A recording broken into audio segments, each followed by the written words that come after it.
All right. Pour le hockey, il y a les différentes positions. OK?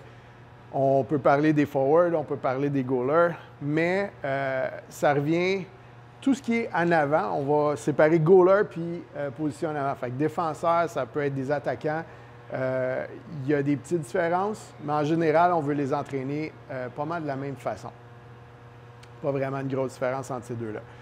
Si on regarde, on va parler d'à peu près deux choses. Fait qu'on va parler des slap shots, on va parler surtout de ce qu'il va faire à répétition plus souvent. Fait qu'on peut dire justement un slap shot, un lancer frappé, excusez. Fait que si on regarde ça, on peut penser qu'il y a beaucoup une grosse partie du corps, mais les épaules vont faire une grosse partie aussi. Celui qui a un des lancers, qui avait un des lancers les plus puissants, c'était aussi quelqu'un qui était extrêmement fort en termes de traction à la barre, des chin-ups, extrêmement fort là-dessus. Pourquoi? Parce que, pour deux raisons. Premièrement, ces gars-là sont très explosifs aussi, mais en termes de juste le patinage, en partant, le dos joue une grosse partie. Fait que si on regarde le mouvement de juste un power skating ou juste de faire une lancée, plus fort le bras descend, plus vite la jambe va lever par en avant, puis que la hanche va être capable de se projeter vers l'avant. Fait que si on regarde le mouvement va se faire continuel en mouvement, c'est que le haut du corps va être aussi important que le bas du corps. Même principe avec des lancers frappés. Fait que le lancer frappé, il va avoir une portion qui est un tiré. Il faut que l'élévation. Si on regarde l'élévation, ce n'est pas juste une question d'épaule, ce n'est pas juste une question de corps. Il y a le bras aussi qui va se faire en arrière. Mais plus l'effort va être intense à ce niveau-là, plus va être explosif ici, la descente va se faire encore plus fort. Qu'est-ce qui descend? C'est que quand le bras est ouvert ici, on va voir un mouvement qui va faire que le coude va descendre contre le bras, mais aussi la hanche. Le mouvement de la hanche va être très important. Fait que c'est tout ce qui va se faire en même temps. Puis en même temps que l'autre côté, le bras gauche, que lui, il va faire, qui va tirer vers le haut pour aider justement avec la force puis l'explosion. Juste des petits détails comme ça. Okay? C'est plein de choses qu'on peut voir, mais c'est extrêmement important. Il y a une grosse partie du corps qui embarque là-dedans en même temps, mais c'est en général ce qu'on va voir. C'est l'ensemble de ce qu'on va voir. On va aller de l'autre côté complètement. Okay? J'ai entraîné Martin Brodeur, un des joueurs de New Jersey, puis qui était là pendant une vingtaine d'années facilement, qui a été peut-être un des meilleurs goalers, puis c'est dans le sens, c'est par sa longévité, puis son style d'entraînement qu'il faisait. Parce que on ne parle pas d'entraînement, mais on parle d'entraînement en termes de travail avec l'équipe. Parce que les goalers, les gardiens de but vont avoir des styles différents. Martin, la différence, c'est qu'il n'y avait pas le style papillon. Style papillon, un des gros problèmes, c'est de rentrer toujours vers l'intérieur. Okay? Fait que les deux genoux rentrent à l'intérieur. En termes de strength coach, on ne veut jamais voir ça, mais il y en a souvent des gardiens de but qui ont ce style-là.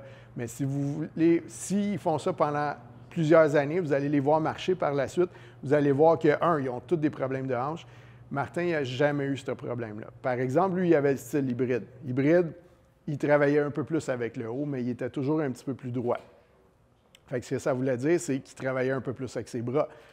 Beaucoup plus de problèmes avec ses épaules. Fait que c'est des choses que moi, quand j'ai eu en évaluation, quand je l'ai vu, c'est ce que j'ai vu tout de suite. Ses hanches, parfait. Flexibilité, parfaite, mais des gros problèmes au niveau des épaules. Il y a eu un biceps déchiré, même à ce niveau-là. Fait que c'est des choses que j'ai eu besoin de dealer avec, puis ce que j'ai remarqué avec les années. Fait que la plupart des joueurs de hockey que j'ai entraînés, c'était tout de la grosse force. On travaillait avec des jambes. Les levées olympiques, c'était super important. Chose que je peux même constater, c'est que souvent, j'ai changé le style ou le mode d'entraînement que je partais, au lieu de faire plus de back squat ou des squats avec la barre aux épaules, j'allais plus avec des mouvements qui étaient avec la barre en avant, comme des front squats. Pourquoi? Parce que le centre de gravité est toujours un peu plus vers l'avant. Fait qu'à ce moment-là, j'avais un peu plus de résultats, puis je voyais des forces, on voyait des différences en termes de performance sur la glace. Des petits détails, mais c'est des choses qu'on peut considérer en termes de hockey.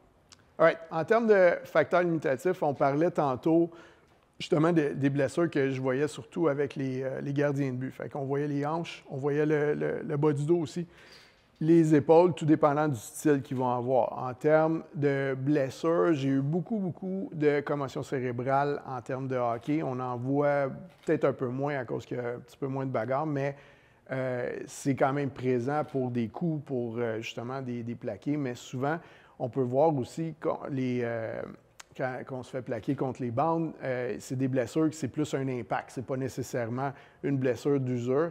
C'est sûr qu'il va toujours avoir des problèmes au niveau du genou, mais c'est les plus récurrents, je vous dirais, bas de dos, les genoux, les hanches aussi, justement à cause d'un débalancement qui est musculaire ou soit ça peut être même juste un déficit unilatéral.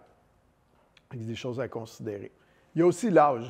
On peut voir l'âge en termes de travail ou d'entraînement en salle parce qu'on ne va pas entraîner un jeune de 12 à 15 ans, okay, qui est dans des catégories plus novices, mais on ne va pas les entraîner de la même façon qu'on va faire un travail plus important, mettons, en termes de force pour les athlètes un peu plus avancés ou ceux qui sont plus des adolescents ou un petit peu plus âgés. Bon.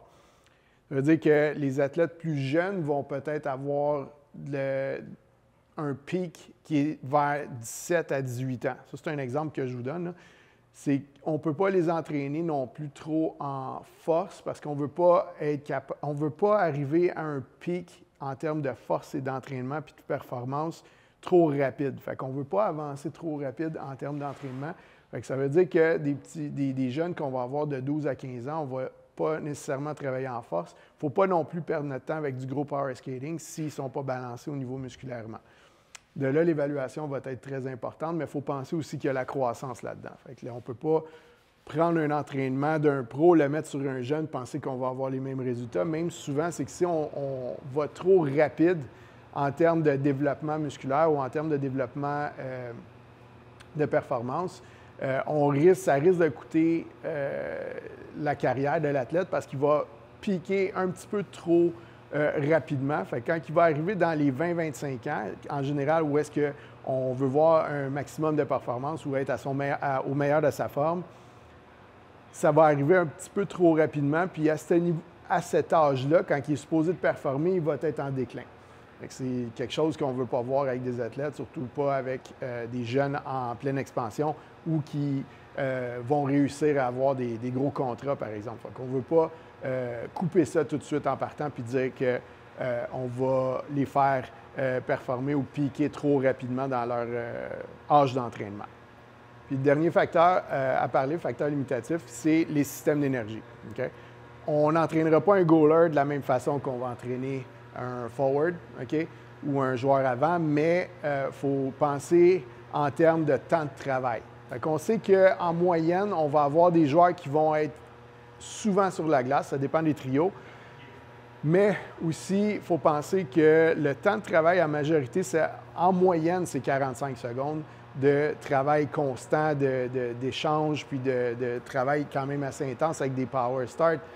Toutes sortes de choses qui se passent à l'intérieur de 45 secondes. Fait que quand on parle de système d'énergie, il faut analyser ça de cette façon-là, avec des temps de repos qui sont souvent complets. Fait qu'on peut penser plus en anaérobie. On va voir ça tantôt de toute façon.